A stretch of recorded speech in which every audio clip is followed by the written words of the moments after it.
Baiklah, Assalamualaikum warahmatullahi wabarakatuh. Perkenalkan, nama saya Nadia Cintia Dewi dengan NIM 2213010203 pada mata kuliah Fikih Wakaf HKD. Di sini saya akan memaparkan materi tentang rukun wakaf dan syarat dari wakaf. Rukun wakaf itu sendiri memiliki arti sebagai unsur pokok yang harus ada agar wakaf sah menurut hukum Islam. Di sini terdapat 4 rukun. Yang pertama adalah wakif. Wakif sendiri yang berarti pewakaf, yaitu orang yang mewakafkan hartanya. Syarat wakif itu yang pertama yang adalah beragama Islam. Karena wakaf adalah ibadah, jadi orang yang mewakafkan itu adalah orang yang beragama Islam. Yang kedua adalah balik, artinya orang yang sudah dewasa menurut hukum syarak. Yang ketiga adalah berakal sehat. Berakal sehat di sini yang dimaksud adalah tidak hilang kesadaran atau tidak gila. Yang selanjutnya adalah bertindak atas kemauan sendiri. Bertindak atas kemauan sendiri yang di sini dimaksud adalah tidak dalam paksaan dari siapapun. Yang selanjutnya adalah pemilik sah dari harta yang akan diwakafkan.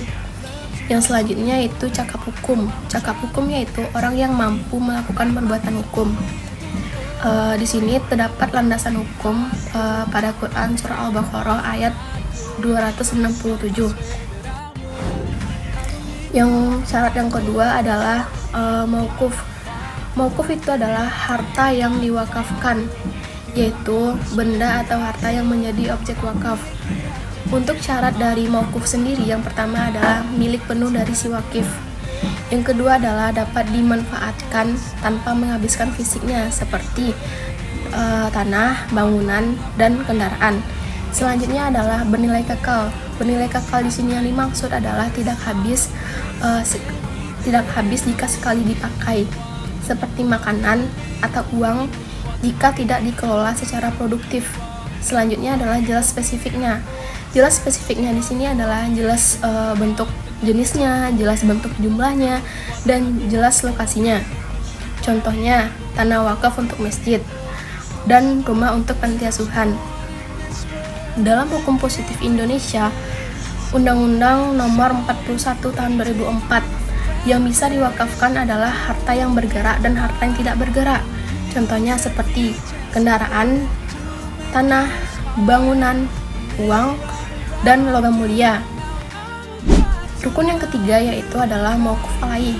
Mauquf alaih yang di sini dimaksud adalah penerima wakaf. Penerima wakaf adalah pihak yang menerima manfaat wakaf, bukan penerima kepemilikan. Nah, untuk syarat mauquf alaih itu yang pertama adalah ada pada saat akad, kecuali wakaf untuk kepentingan umum di masa depan. Dan yang kedua adalah jelas tujuannya, yaitu tidak bertentangan dengan syariah. Yang selanjutnya itu boleh berupa perorangan, lembaga, dan umum. Umum itu seperti untuk masjid, sekolah, dan makam. Yang keempat adalah sikhat. Nah, sikhat itu merupakan ucapan wakif yang menunjukkan niat wakaf. Syaratnya seperti jelas dan tegas. Yang kedua, menggunakan kata-kata saya wakafkan.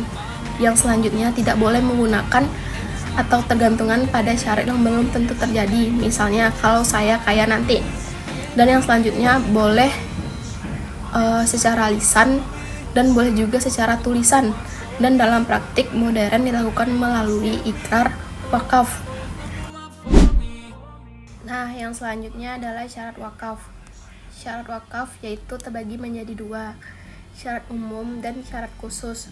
Syarat itu sendiri adalah tambahan yang harus dipenuhi agar wakaf sah dan tidak batal. Nah, untuk syarat umum itu yang pertama dilakukan dengan sukarela dan tanpa paksaan dari pihak siapapun. Yang kedua adalah niat ikhlas karena Allah lillahi ta'ala sebagai bentuk amal jariah. Yang ketiga adalah bersifat permanen. Bersifat permanen di sini adalah bersifat kekal dan tidak untuk dalam jangka waktu tertentu. Selanjutnya, tidak boleh dicabut atau dibatalkan kecuali jika ada alasan syar'i dan berdasarkan hukum. Yang selanjutnya adalah syarat khusus. Syarat khusus di sini menurut Undang-Undang Nomor 41 Tahun 2004 tentang wakaf.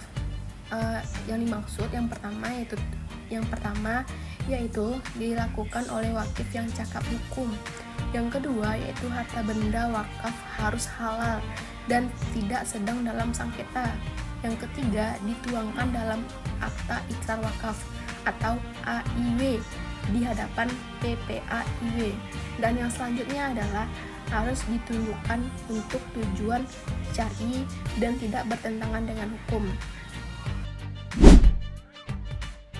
Nah, di sini saya akan memberikan contoh kasus wakaf. Misalnya wakaf tanah. Seorang warga mewakafkan sebidang tanah sebesar 500 meter persegi untuk pembangunan masjid. Yang kedua yaitu contohnya dalam wakaf dalam bentuk uang. Misalnya seorang pengusaha mewakafkan uangnya sebesar 100 juta yang dikelola oleh lembaga nazir untuk kegiatan pendidikan anak yatim. Uangnya itu bisa diinvestasikan secara syariah dan hasilnya itu bisa disalurkan. Baiklah, mungkin sekian materi yang dapat saya sampaikan. Apabila ada kekurangan dan kesalahan, saya memohon maaf. Assalamualaikum warahmatullahi wabarakatuh.